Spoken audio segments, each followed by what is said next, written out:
이제 저희가 뭐 기후도 살펴보고 AOC도 살펴보고 다 살펴봤는데 이 지역을 대표하는 주요 생산자가 있는지 좀 요약을 해주시고 그 생산자들에 대해서 좀 자세하게 설명 부탁드립니다. 몽타뉴 행스에는 이제 규모가 큰 뭐 역사적인 샴페인 하우스, 이제 메종이라고 많이 하죠.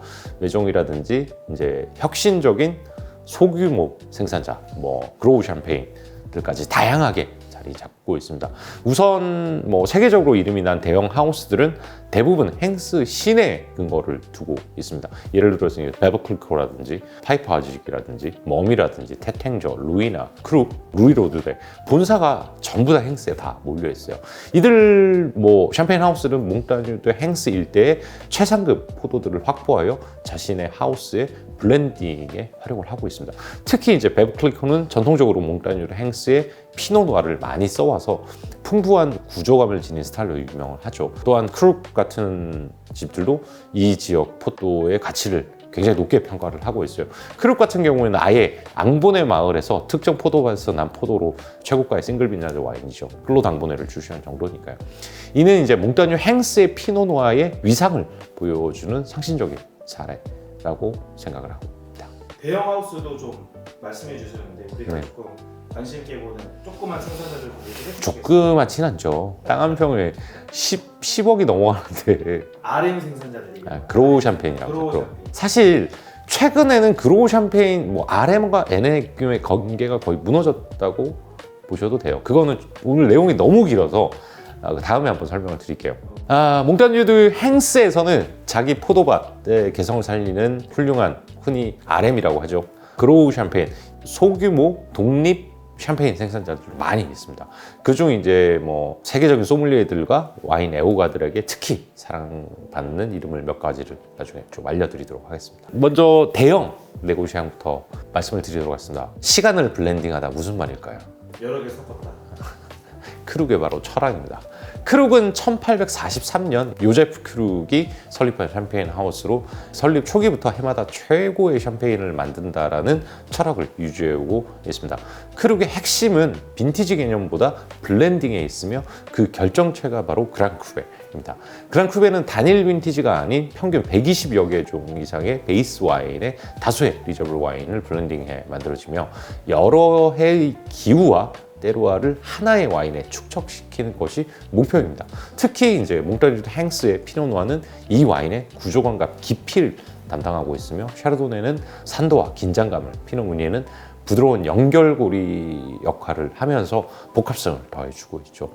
굉장히 긴 병 숙성을 통해서 완성된 그랑크베는 즉각적인 접근성을 보여주는 동시에 뛰어난 숙성 잠재력을 지니고 있으며 크룩이 추구하는 시간을 초월한 샴페인이라는 개념을 가장 완벽하게 구현한 작품으로 평가받고 있습니다. 크룩 그랑크베 중에서는 개인적으로 이제 158 에디션, 이건 2002 베이스죠. 그다음에 160 에디션, 160 에디션이라고 하지 않나? 160라고 해야 되나? 160. 오케이. 158 에디션, 이건 2002 베이스고요. 그 다음에 160 에디션, 이건 이제 2004 베이스죠. 그 다음에 164 에디션, 이건 이제 2008 베이스고, 166 에디션, 이거는 2010. 그 다음에 169, 이건 2013 베이스인데 이 정도를 최근에 출시한 와인들 중에서 추천을 해드리고요. 크룩의 빈티지 샴페인 중에서는 최근에 출시된 2011 최고의 가성비. 제가 생각하기에는 크룩에서 이만큼 접근성 좋은 샴페인 만들어 본 적 없어요. 역대 최고입니다. 제가 뭐 6기 빈티지부터 시작해서 수많은 크룩을 테스팅을 했지만 2011 가성비 최고입니다. 보이면 다 사세요. 대신 20년 이상, 30년 이상은 묵힐 생각을 하지 마라. 빨리 드셔라. 20년 전에 먹어라. 20년에. 뭐 크룩 하면 62년 이번에 샴페인 서울 때 올리비한테 66 빈티지를 주고 갔어요. 왜냐면 올리비가 66년생이거든요. 지금 크룩 하우스에서도 제가 그때 갔을 때 저기 올리비에가 9병 남았다고 했나? 그랬거든요. 그래서 자기 빈티지라서 굉장히 애착을 가지고 있고 또 재미난 게 66년이 크룩의 레전더리 빈티지예요. 역대 최고 빈티지 중에 하나거든요. 그래서 올리비에가 저 병에다가 사인을 해줬죠. 너 이거 딸 거 아니야? 아니 이랬거든요. 야 이거 빨리 따 이러더라고. 그래서 뭐 시간을 함께한 뭐 그런 식의 글을 적어줬었어요 저한테. 크룩의 빈티지 샴페인은 뭐 62년, 66년, 뭐 76년, 85년, 88년, 90년 96년, 2002년, 2003 빈티지 정도를 추천을 해드립니다. 그 다음에 크룩이 만든 또 다른 와인은 클로드 무닐이 있죠. 1979 빈티지가 첫 번째 빈티지입니다. 1979 빈티지 중에 좋은 게 뭘까요, 이 작가님? 79 중에 탄생빈이 1979다. 되게 유명한 와인들 뭐가 있을까요? 왜냐면 기념이 될 수 있잖아요. 예를 들어서 이 작가님이 83년생이다. 그럼 83년도에 첫 번째로 출시한 샴페인은 굉장히 기념이 되는 거죠.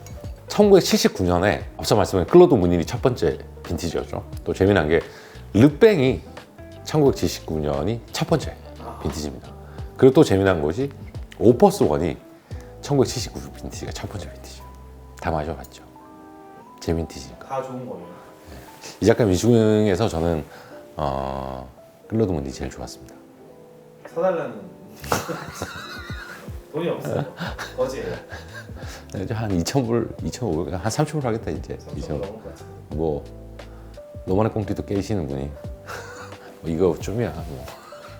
어쨌든 크룩의 클로드 무닐은 1979 빈티지를 필두로 88, 95, 96, 02, 03, 08 추천을 해드리고요.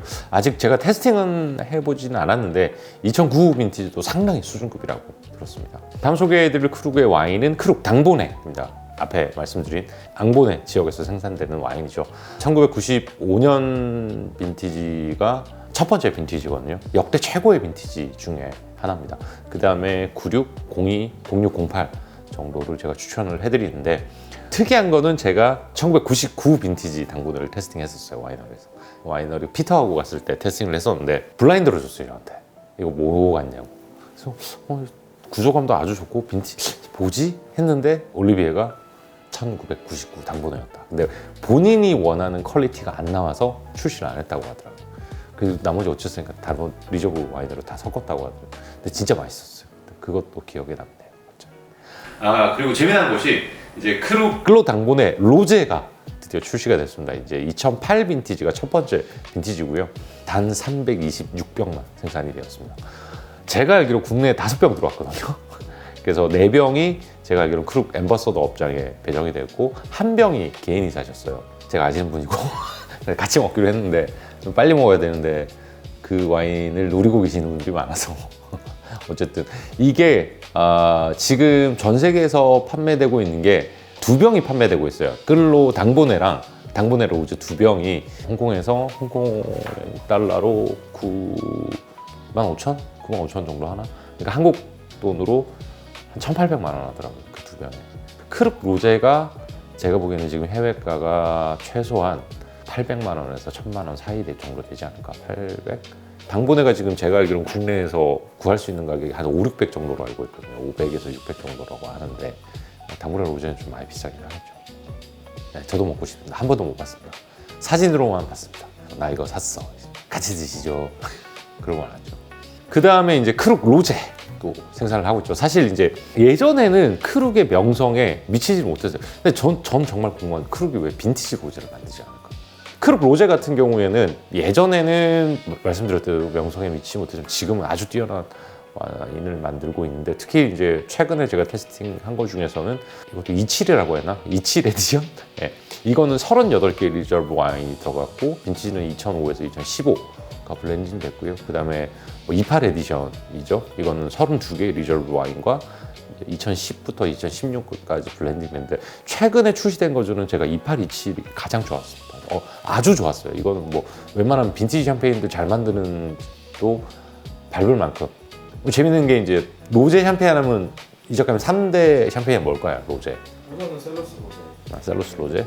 그다음에 크리스탈 로제. 크리스탈 로제. 또 그다음에 아르곤 로제. 보통 돈페리노 로제 이렇게 이야기하잖아요. 그렇게 3개가 3대 로제인데 가격적인 측면에서 보면 사실은 제일 비싼 게 이 작가님 말한 아르곤 로제가 제일 비싸죠. 아르곤 로제가 3,000불 넘으니까 2,000~3,000불, 2,000파운드 막 그렇게 하니까 굉장히 고가죠. 사실은 이게 P3, P2처럼 16년 뭐 25년 이렇게 숙성시키고 나온 게 아니라 레귤러리 7, 8년, 10년 숙성시키고 나온 샴페인 중에서는 가장 비싼 샴페인이 아르곤 로제거든요. 근데 가격과 품질은 꼭 비례는 하진 않는다. 그렇다고 뭐 아르곤 로제를 제가 싫어하는 건 아니지만 아르곤 로제도 비싸고 그보다 비싼 와인이 이제 나오게 된 거죠. 당번의 로제. 제가 맛을 안 봤으니까 뭐라고 말씀은 못 드리겠는데 사실 최고의 샴페인이 되지가 않을까 생각합니다. 그 다음에 제롬 로제가 사실은 가격적인 측면에서는 크리스탈보다 비싸죠. 셀로스 로제보다도 비싸니까 최근에는. 어쨌든 뭐 크룩 당번의 로제 구하시면 연락 주십시오. 띄워가겠습니다. 맛있는 비조도. 자, 다음 소개해드릴 생산자는 돈페리뇽입니다. 돈페리뇽은 제가 이전에 3부로 나눠서 한번 찍었을 건데 초창에 그거를 시샤 조 프로가 스시조에서 점심을 먹으면서 그 세 편을 다 보셨거든요. 한 4, 50분 정도 되는 거를. 그래서 정보가 어땠냐니까 틀린 거 하나도 없고 이렇게 완벽한 정보는 처음 본다 이야기를 하더라고요. 그래서 거의 유튜브 같이 찍자 꼬셨는데 실패했죠. 어쨌든 갑자기 생각이 나요. 돈페리뇽 하니까. 돈페리뇽은 샴페인 역사에서 빈티지 샴페인의 개념을 정립한 상징적 존재로 평가받고 있습니다. 이름의 기원인 수도사 돈페리뇽, 이제 17세기의 분이죠. 샴페인을 발명한 인물이라고 하기보다는 이제 블렌딩과 포도 재배의 정밀도를 끌어올린 개혁자로 이해하는 것이 더 정확합니다. 돈페리뇽은 이제 모에렌샹동 산하에서 생산되며 오직 빈티지 샴페인을 생산한다는 점에서 다른 대형 하우스들과는 또렷이 구분이 됩니다. 각 빈티지는 그의 조건이 하우스 기준에 도달했을 때만 출시가 되며 피노누아와 샤르도네의 조화로운 긴장감을 핵심 미학으로 삼고 있습니다. 대표 와인인 돈페리뇽과 돈페리뇽 로제이고요. 숙성 단계에 따라서 이제 P2, P3로 구분되는 플래니튜드 개념을 통해서 이제 뭐 시간에 따른 와인의 진화를 체계적으로 제시하고 있습니다. 이전에 이 와인은 이제 웨노테크라는 이름으로 출시가 되었습니다.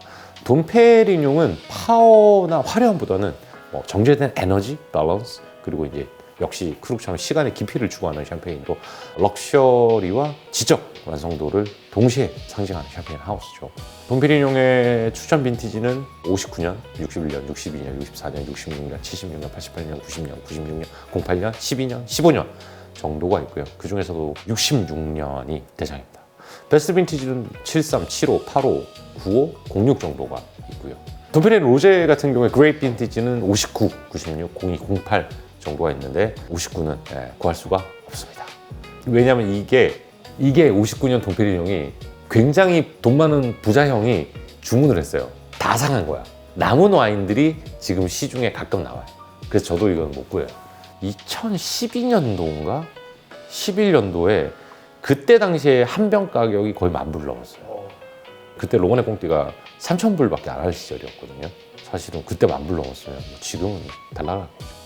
P2나 P3 웨노테크의 경우에는 대부분 일반적인 돈페리뇽의 베스트 빈티지와 추천 빈티지가 거의 동일하다고 보시면 돼요. 다음 소개해드릴 와인은 루이나입니다. 루이나는 1729년에 설립된 샴페인 최초의 공식 하우스로서 샴페인 역사 그 자체라고 할 수 있는 와이너리죠. 계몽주의 사상가이자 수도사였던 동띠에르 루이나의 영향 아래 탄생한 이 하우스는 초기부터 지적 문화적 교류와 긴밀히 연결되어 발전해 왔습니다.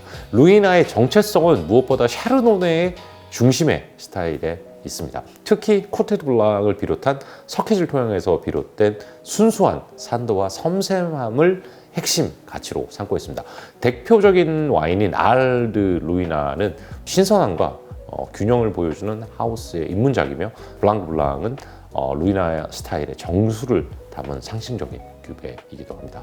동루이나의 블랑과 로제는 장기 숙성을 전제로 한 프레스티지 와인으로 깊이도 있으면서 뛰어난 집중도를 동시에 지니고 있습니다.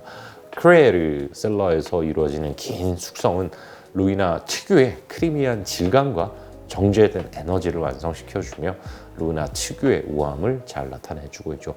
사실 루이나는 이전에도 굉장히 뛰어난 명성을 지니고 있었지만 작년에 작고했죠. 제 친구였던 이제 프레드릭 파나이오타스가 2007년에 와인 메이커를 맡으면서 사실 지금의 루이나의 명성을 만들었죠.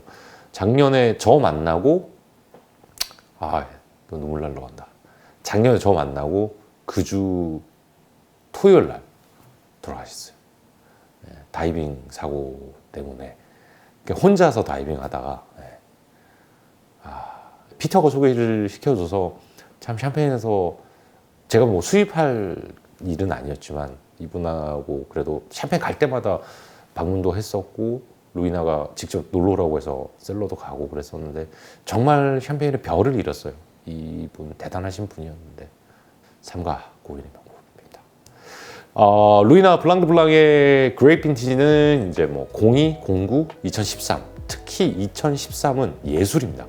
그 다음에 뭐 97이라든지 06년, 2007년도 아주 좋았죠. 뭐 루이나 로제 같은 경우에는 그레이트 빈티지가 02, 07, 09 베스트 빈티지라고 하면 9604 정도가 있습니다. 자, 다음 소개해드릴 생산자는 루이 로드레입니다. 루이 로드레는 1776년 설립 이후 행스를 기반으로 샴페인 하우스의 상업적 성공과 예술적 성취를 동시에 달성한 완성형 모델로 평가를 받고 있습니다. 대형 하우스, 네고시앙 미니플랑임에도 불구하고 가족 경영 체제를 유지하고 있고요. 때르와에 대한 집요한 통제력과 장기적인 비전을 실천하고 있습니다. 현 수장인 프레드릭 후조와 이제 셀러마스타인, 장 바티스트 레카이옹의 지휘 아래 2000년대 초반부터 바이오다이내믹 부업을 대규모로 도입하고 있으며 샴페인 지역의 지속 가능한 경작을 선도하고 있습니다. 뭐 이 작가님 여러 번 저하고 같이 만났잖아요. 저 이제 친한 형님이죠. JB 형. JB 형 같은 경우에 이 형이 사실 크리스탈의 명성을 사실 지금 크리스탈 생산되는 거는 저는 빈티지에 상관없이 크리스탈 다 사요. 진짜 맛있어요. 크리스탈 와인이라는 회사에서 일을 하고 있지만 크리스탈하고 일을 안 하고 있는데 사실 크리스탈하고 뭐 일을 할 뻔했죠. 뭐 이 작가님 알겠지만 JB가 저한테 네가 수입할래 했었는데 그때 고민하다가 에노텍하러 가버렸죠. 그때 수입했어야 됐을 어쨌든 JB 형이 지금의 크리스탈을 이끌었다고 생각을 하시면 됩니다. 대표적인 구매는 컬렉션입니다. 멀티 빈티지인데 기존의 이제 브룻 프리미어를 대체하며 2021년 컬렉션 242부터 시작되는 이제 혁신적인 라인업입니다. 기후 변화에 대응하기 위해 매년 가장 뛰어난 이제 수확분 퍼페추얼 리저브 시스템을 결합한 방식으로 생산이 되는데 맛있어요. 저는 가격 대비 아주 좋아하는 와인입니다. 대표적인 쿠베는 크리스탈이죠. 1876년 러시아 황제 알렉산드르 2세를 위해 탄생한 세계 최초의 프레스티지 쿠베입니다. 몽타뉴 행스, 코테 드 블랑, 발레드 마흔의 그랑크루 밭에서 선별된 포도만을 생산되며 석실 토양 특유의 날카로운 산도와 실키한 질감이 압권이죠. 개인적으로 크리스탈 이 작가 알겠지만 저 정말 좋아하잖아요. 한 달에 3-4번 이상은 테스팅을 하죠. 크리스탈의 그레이트 빈티지는 70, 79, 80, 88, 90, 96, 02, 08, 13 빈티지가 있고요. 베스트 빈티지는 71, 74, 76, 77, 81, 82, 83, 85, 89, 93, 95, 04, 05, 06, 09, 12, 14, 15입니다. 2016년 나왔는데 아직 테스팅 안 해봤어요. 가격이 좀 올라서 50만 원 정도 하던데. 제가 한 병 따드리죠. 아우 감사합니다. 사랑합니다. 자, 다음 크리스탈 로즈입니다. 저 크리스탈 로즈 따주시면 안 돼요? 크리스탈 로즈 더 좋아하는데. 프레드릭 후조가 1974년 처음 선보인 이후 세계에서 가장 희귀하고 값비싼 로제 샴페인 중 하나로 자리를 잡게 됐죠. 인퓨전 방식을 통해서 피노누아의 순수한 과실미를 교전하면서도 크리스탈 특유의 미네랄티와 섬세함을 잘 보여주고 있습니다. 그레이트 빈티지는 89, 96, 02, 08, 13 정도인데 와 진짜 08 로제와 13 로제는 1호 로제가 그렇게 맛있다는데 제가 아직 안 먹어봤습니다. 베스트 빈티지는 76, 88, 95, 99, 00, 04, 05, 06, 07, 09, 12, 14. 그레이트 빈티지에 1호도 넣어주세요. 근데 제가 아직 안 먹어봐서. 면세점에 파나요? 이 작가님? 팔 것 같은데 뭐 확인해봐야 돼. 좋아합니다. 저는 크리스탈 로제. 1호가 먹고 싶네요. 계속 어필하고. 이랑은 선생님이라고 말씀드렸는데. 대신 제가 또 말씀드릴 수 있는 게 제가 이 작가님은 그 루이 로드의 크리스탈 비노테크를 많이 먹었지 않습니까? 네. 이게 1995년이 첫 번째 빈티지예요. 95 이후에 뭐 지금까지 이제 공사가 시장에 풀렸는데 그냥 비노테크의 경우 그레이트 빈티지는 96년, 02년이고요. 베스트 빈티지는 95, 97, 9900입니다. 이 작가님이 나하고 97을 같이 먹었을 걸 아마? 7 마시는 거. 네, 되게 맛있게 먹었잖아요. 스시사에서. 기억하시네. 아재 둘이 앉아서 점심에 스시 먹으면서 맛있게 먹었는데 맛있었어요 그때 97. 진짜 맛있었어 그때. 크리스탈 로제 비노테크 같은 경우에도 95년이 첫 빈티지거든요. 이거는 베스트 빈티지가 95, 99, 00이고요. 그레이트 빈티지는 960입니다. 이것도 공사 나왔는데 공사는 제가 루이 로드를 안 간 지가 한 2년 돼서 테스팅을 안 해봤는데 뭐 올해 뉴욕 가면 테스팅 하겠죠. 제비 형 만나면. 네. 어쨌든 크리스탈 사랑합니다. 이 작가님 15 로제 기다리고 있겠습니다. 블라이라니까. 신용 블라이라니까. 자, 다음은 베버클리코입니다. 샴페인 베버클리코는 1772년 필립 클리코에 의해서 설립된 후 1805년 남편을 잃은 마담 바르브 니콜 클리코에 의해 세계적 샴페인 하우스로 도약하게 되었습니다. 그녀는 라그랑담 드라 쌍파뉴라고 불리며 현대 샴페인 제조의 기초를 확립한 인물로 평가받고 있습니다. 특히 이제 르미아주죠 공정을 체계하며 샴페인의 투명도와 품질을 획기적으로 개선하였으며 최초의 빈티지 샴페인 상업화에도 기여를 하였습니다. 지금 르미아주를 빡세게 하는 것도 아직 있지만 지금은 와이너리 가면 다 이 작가님 뭐가 있어요? 팔레트 있죠. 이게. 지로 팔레트가 있잖아요. 팔레트 보시면 할머니가 지금 땅속에서 기어나오고 있죠. 이건 돌려야 돼. 베버클리코의 스타일은 피노누아 중심의 구조감과 파워가 특징으로 현재 약 390헥타 이상의 포도밭 중에서 95%가 그랑크루하고 프리메크로 구성이 되어 있습니다. 390헥타 와. 엄청난 부자죠. 대표적인 와인인 이제 옐로우 라벨 브룻은 일관된 품질과 균형미로 하우스의 정체성을 가장 잘 보여주고 있으며 뭐 빈티지라든지 엑스트라 브룻, 엑스트라 올드, 그다음에 라그랑람과 같은 프레스티지 외에는 숙성 잠재력과 복합미에서 아주 좋은 평가를 받고 있죠. 베버클리코는 전통과 혁신 그리고 상업적인 성공을 동시에 이룬 샴페인 하우스의 대표적인 사례로 손꼽힙니다. 베버클리코 라그랑담의 추천 그레이트 빈티지는 79, 85, 90, 96, 2002 빈티지고 베스트 빈티지는 62, 64, 83, 06, 08, 12, 15 빈티지입니다. 와, 이제 한 2부 나오나? 이거까지 해서 지금 한 1시간 넘게 찍었죠? 네. 네.